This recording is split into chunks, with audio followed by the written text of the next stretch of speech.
وَالشَّفْعِ وَالْوَتْرِ وَاللَّيْلِ إِذَا يَسْرِ هَلْ فِي ذَلِكَ قَسَمٌ لِّذِي حِجْرٍ أَلَمْ تَرَ كَيْفَ فَعَلَ رَبُّكَ بِعَادٍ إِرَمَ ذَاتِ الْعِمَادِ الَّتِي لَمْ يُخْلَقْ مِثْلُهَا فِي الْبِلَادِ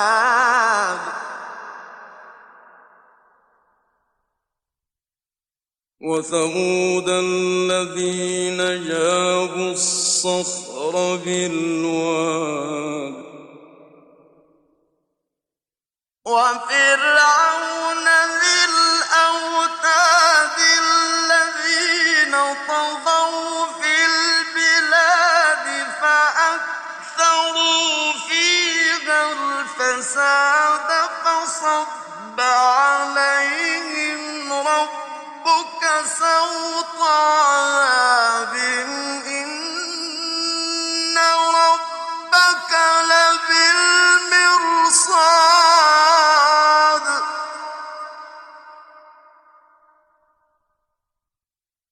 فَأَمَّا الْإِنسَانُ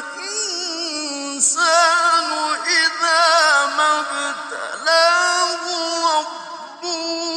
فَأَكْرَمَهُ وَنَعَّمَهُ فَيَقُولُ رَبِّي أَكْرَمَنِ وَأَمَّا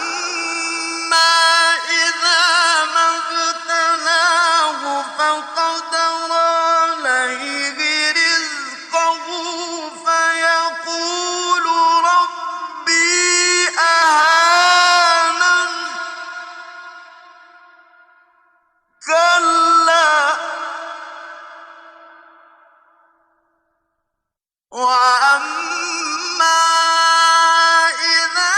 مَا ابْتَلَاهُ فَقَدَّرَ عَلَيْهِ رِزْقَهُ فَيَقُولُ رَبِّي أَهَانَنِ كَلَّا بَل لَّا تُكْرِمُونَ الْيَتِيمَ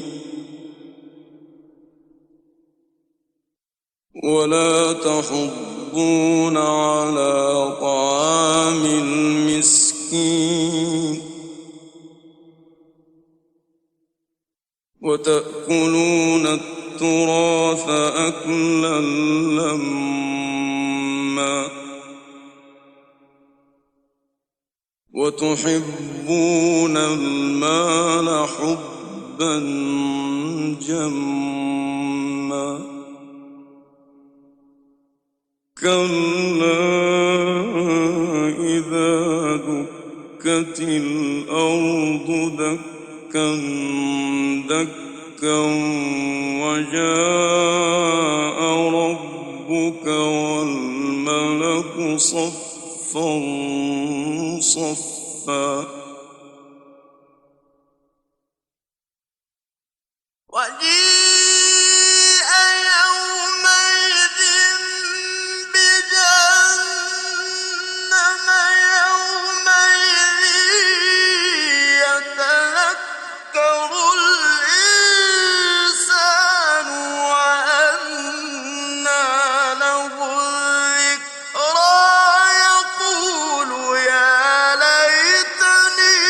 قَدَّمْتُ لِحَيَاتِي فَيَوْمَئِذٍ لَّا يُعَذِّبُ عَذَابَهُ أَحَدٌ وَلَا يُوثِقُ وَثَاقَهُ أَحَدٌ وَجِيءَ يَوْمَئِذٍ بِجَهَنَّمَ يَوْمَئِذٍ